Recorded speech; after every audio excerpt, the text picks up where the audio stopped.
Welcome back to Purana Pakistan.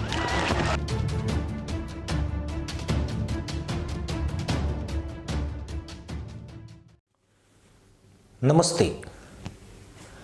Kurram की सन्नाटे भरी रात में हुए धमाके ने पूरे पाकिस्तान को हिला दिया है। पाकिस्तानी सेना के काफिले पर अचानक गोलियों की बारिश हुई। कुछ ही मिनटों में 11 सैनिक मारे गए, जिनमें 2 अफसर भी शामिल थे। जवाबी कार्रवाई में तहरीक-ए-तालिबान पाकिस्तान के 19 लड़ाके ढेर हुए, पर इस मुठभेड़ ने पाकिस्तान की सत्ता के भीतर एक और जहरीला सच उजागर कर दिया है। इस बार भी आईएसपीआर ने वही पुराना कार्ड खेला, यानी भारत पर आरोप लगाया गया। कहा गया कि इन हमलावरों को भारत से समर्थन मिला है, लेकिन जिस देश की धरती दशकों से आतंकी फैक्ट्री बनी हुई है, जहां से अफगानिस्तान, कश्मीर और खुद पाकिस्तान तक मौतें भेजी गई, वहां अब अपने ही बनाए भेड़िए शिकारी बन चुके हैं। कभी इन आतंकियों को रणनीतिक संपत्ति कहा गया था, आज वही पाकिस्तान की जड़ों में बारूद बो रहे हैं। अफगानिस्तान से लेकर खैबर पख्तूनख्वा तक अब हर सीमा पाकिस्तान के लिए खतरा बन चुकी है। जिन हथियारों का इस्तेमाल भारत के खिलाफ होना था, अब वही हथियार पाकिस्तानी सैनिकों पर बरस रहे हैं, और फिर भी हर बार पाकिस्तान का जवाब वही है, यानी भारत जिम्मेदार है। लेकिन सवाल यह है, क्या अब कोई भी इस झूठ पर विश्वास करता है? क्या पाकिस्तान अब अपने ही बनाए दानवों से हार चुका है? क्या यह वही अंजाम है जिसकी शुरुआत उसने 80 के दशक में जिहाद के नाम पर की थी? और सबसे बड़ा सवाल, क्या यह आतंक अब पाकिस्तान की आखिरी पहचान बनने जा रहा है? कुर्रम की इस मुठभेड़ ने पाकिस्तान की उस सच्चाई को उजागर कर दिया है जिसे उसकी सरकार और सेना सालों से छिपाती आई है।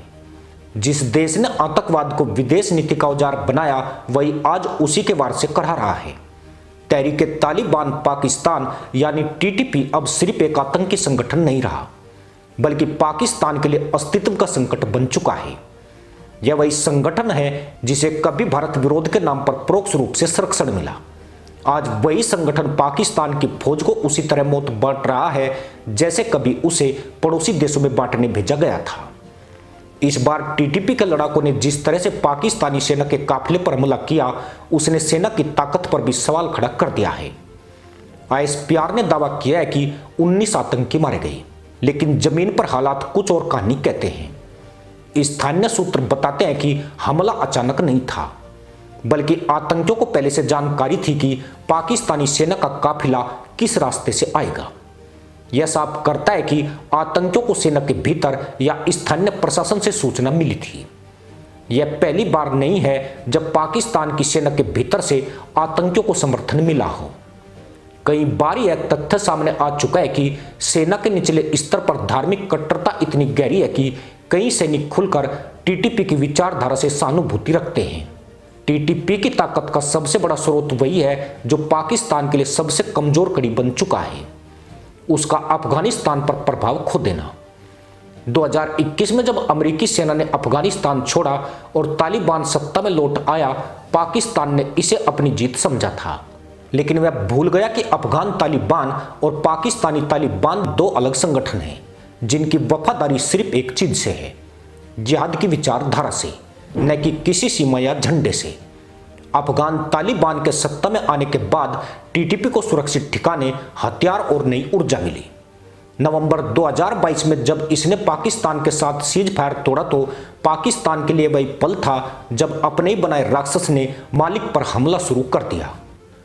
2024 में टीटीपी ने 482 हमले किए, जिनमें 558 पाकिस्तानी सैनिक मारे गए। 2023 की तुलना में यह 91% की वृद्धि थी। इन हमलों में अधिकतर निशाने पर सुरक्षा बल और सरकारी ठिकाने थे। खैबर पख्तूनख्वा और बलूचिस्तान अब पाकिस्तान के सबसे आतंक प्रभावित क्षेत्र बन चुके हैं। ग्लोबल टेररिज्म इंडेक्स 2025 के अनुसार पाकिस्तान अब बुर्किना फासो के बाद दुनिया का दूसरा सबसे आतंक प्रभावित देश है। पिछले साल तक वह चौथे स्थान पर था। यानी आतंक अब पाकिस्तान के हर शहर, हर सीमा, हर प्रशासनिक दफ्तर तक पहुंच चुका है।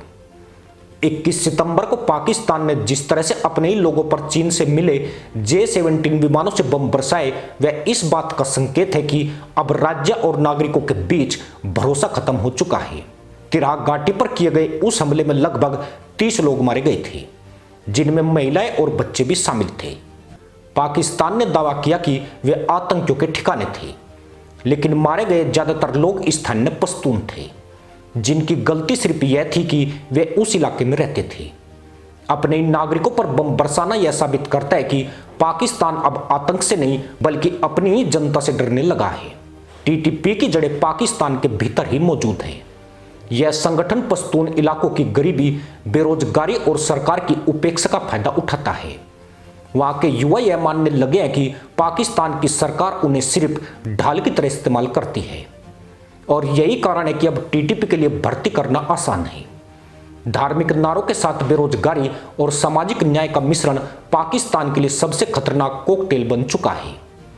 पाकिस्तान के लिए सबसे बड़ी विडंबना यह है कि अब उसके पास न तो जनता का भरोसा बचा है, न ही अंतर्राष्ट्रीय समर्थन। अमेरिका, जिसने कभी पाकिस्तान को आतंक के खिलाफ सहयोगी कहा था, अब उसी पाकिस्तान को चेतावनी दे रहा है कि टीटीपी उसके परमाणु ठिकानों तक पहुंच सकता है। यह चेतावनी कोई राजनीतिक बयान नहीं है, बल्कि उस भय का संकेत है जो दुनिया को पाकिस्तान की स्थिति देखकर महसूस हो रहा है। और इसके बीच पाकिस्तान का भारत कार्ड हर बार की तरह फिर सामने आया। आईएसपीआर ने कहा कि कुर्रा मामले के पीछे भारत का हाथ है, लेकिन सवाल यह उठता है कि जब टीटीपी के कमांडर बेतेलो मसूद से लेकर मौलाना फजलुल्लाह तक अफगानिस्तान और पाकिस्तान के कबायली इलाकों से संचालित हुए, जब उनकी लड़ाई पाकिस्तान के संविधान और सेना के खिलाफ रही, तो उसमें भारत की भूमिका कैसे हो सकती है? सच्चाई यह है कि भारत को कुछ करने की जरूरत ही नहीं। पाकिस्तान खुद अपने पतन का कारण बन चुका है। बलूचिस्तान में अलगाव की आग, सिंध में राष्ट्रवादी लहर और अब खैबर पख्तूनख्वा में गृह युद्ध जैसे हालात, ये सब मिलकर पाकिस्तान को अंदर से तोड़ रहे हैं। वही सेना जो कभी खुद को इस्लामी दुनिया की ताकत बताती थी, आज अपने ही सैनिकों के काफिलों पर हमले झेल रही है। आज का पाकिस्तान एक ऐसे मोड़ पर खड़ा है जहां हर रास्ता उसी खाई की ओर जाता है जिसे उसने खुद खोदा था। चीन और खाड़ी देशों से उधार लेकर खड़ा किया गया ढांचा अब दरक रहा है। आतंक, आर्थिक संकट और राजनीतिक अस्थिरता ने उस देश को खोखला कर दिया है जो कभी खुद को इस्लामिक वर्ल्ड का सेंटर कहता था। अब सवाल यह नहीं है कि पाकिस्तान कितना और गिरेगा, बल्कि यह है कि उसके टूटने के बाद दक्षिण एशिया की तस्वीर कैसी होगी। क्या यह वही अंत है जिसकी पटकथा पाकिस्तान ने खुद अपने हाथों से लिखी थी? क्या वह वक्त आ गया है जब दुनिया यह माने कि जो देश आतंक को पालता है, आखिरकार उसी के हाथों अपनी कब्र खुद खोदता है? इसी के साथ अनुमति दोस्तों, जय हिंद, वंदे मातरम।